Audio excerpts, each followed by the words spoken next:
तपाईहरु यहाँ देख्न सक्नुहुन्छ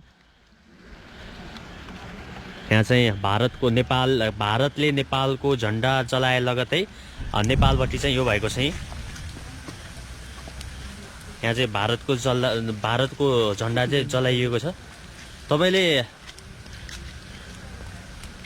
हेर्न सक्नुहुन्छ यतिखेर चाहिँ भारतको नक्सा पूर्ण रूपमा जलेको छ।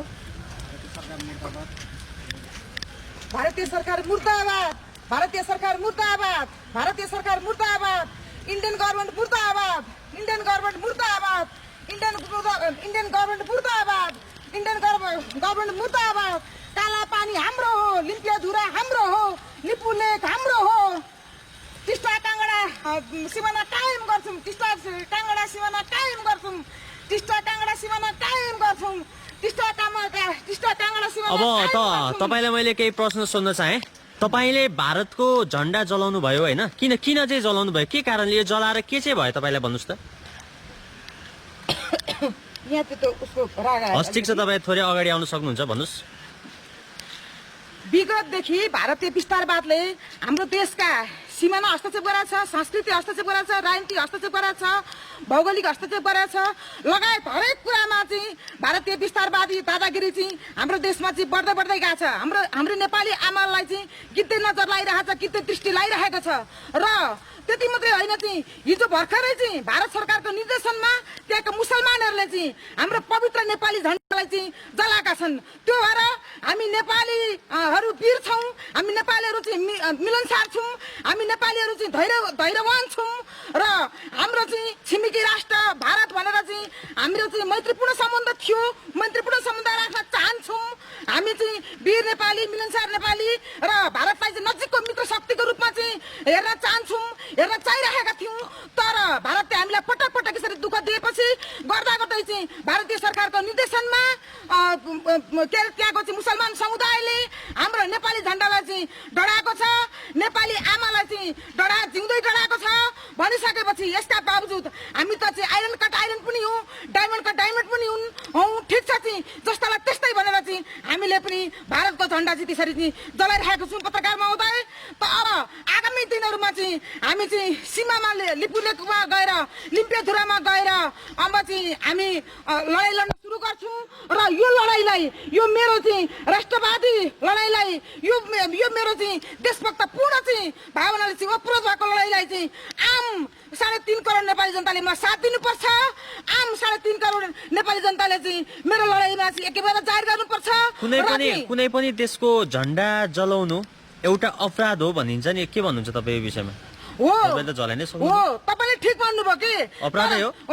तपाईले अपराध गर्नुभयो? होइन, तपाईले ठिक भन्नुभयो। तर चाहिँ मैले अपराध गरेको छुइनँ। मैले पहिला भारतको झण्डा डढाएको भएदेखि म अपराधी हुन्थेँ। मलाई चाहिँ कठघरामा लगेर चाहिँ लाँदाखेरि हुन्थ्यो, मलाई चाहिँ जेलमा राखेर चाहिँ कैदी बनाउँदाखेरि हुन्थ्यो।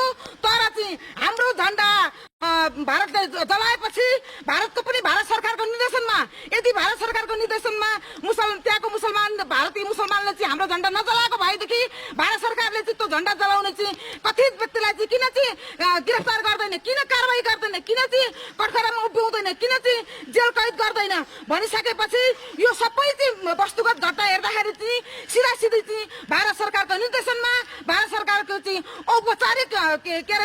औपचारिकतामा एउटा वैधानिक ढङ्गैबाट चाहिँ भारत सरकारले निर्देशन दिएरै चाहिँ त्यहाँको भारतीय मुसलमान समुदायले चाहिँ झण्डा जलाएको छ भनिसकेपछि म अपराधी हुनेमा होइन, मलाई केही फरक पर्दैन। तपाईलाई चिन्न त धेरैले चिन्नुहुन्छ होला, तर तापनि एकपटक फेरि तपाईँको परिचय पनि तपाईँ दिनुहोस् न, हेर्ने सबै दर्शकहरूको लागि। धेरैले त चिन्नुहुन्छ तर केहीको लागि। म भावना विद्रोही, म 2053 सालको चाहिँ होल टाइमर पूर्णकालीन जनयुद्धकालीन कार्यकर्ता र चाहिँ अहिले 67 साल फागुन 26 गतेबाट सर्वहारा कम्युनिस्ट पार्टी माओवादी हामीले गठन गर्यौं, त्यसको केन्द्रीय अध्यक्ष हुँ म। अनि के तपाईँले प्रतिशोधको भावना लिएर यो झण्डा जलाउनु भयो? जस्तै उनीहरूले चाहिँ हाम्रो झण्डा जलाए त्यसैले मैले यो झण्डा जलाउँछु भनेर जलाउनु भयो होइन त? होइन, प्रतिशोधको भावना होइन पत्रकार महोदय, यसलाई प्रतिशोधको भावना भनिदैन।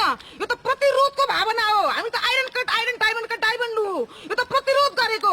भारतले हामीसँग पटक पटक चाहिँ के अरे चाहिँ दादागिरी मचाउँछ, पटक पटक हामीलाई चाहिँ दुःख दिन्छ, प्रत्येक चाहिँ हाम्रो नेपाली आमाको अस्मिता लुट्न आउँछ, पटक पटक चाहिँ नेपाली माटोमाथि चाहिँ गिद्धे दृष्टि लाउँछ भनिसकेपछि यो त यसलाई त प्रतिशोध भन्दा नि यो त प्रतिरोध भन्छ।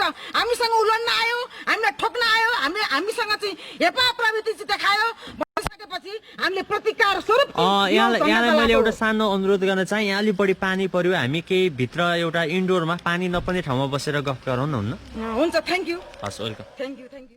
मैले तपाईँलाई पानी परेको कारणले गर्दा, रुजिएको कारणले गर्दा भित्र गएर केही कुरा गरौँ न भनेर अनुरोध गरेको थिएँ र अहिले हामी भित्र आइसकेका छौँ, होइन?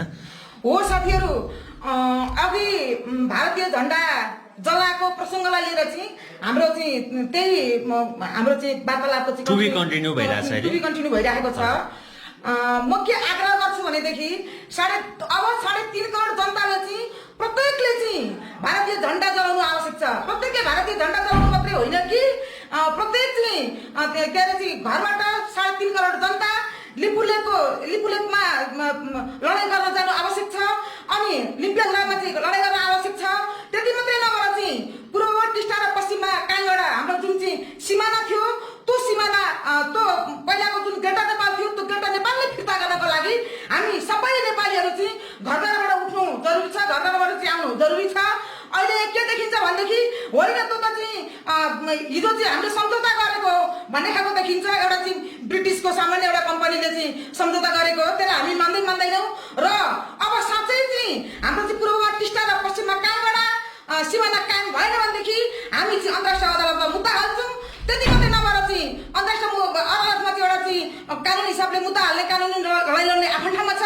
हामी भौतिक हिसाबले पनि चाहिँ हिजो जसरी चाहिँ नालापानी लडाइँ लड्दाखेरि चाहिँ प्रत्येक नेपाली महिलाले चाहिँ पिठ्यूमा बच्चा बोकेर चाहिँ नालापानी लडाइँ लडेका थिए र चाहिँ हाम्रो चाहिँ भूमि फिर्ता गरेका थिए, भूमिको लागि त्यसरी चाहिँ लडेका थिए।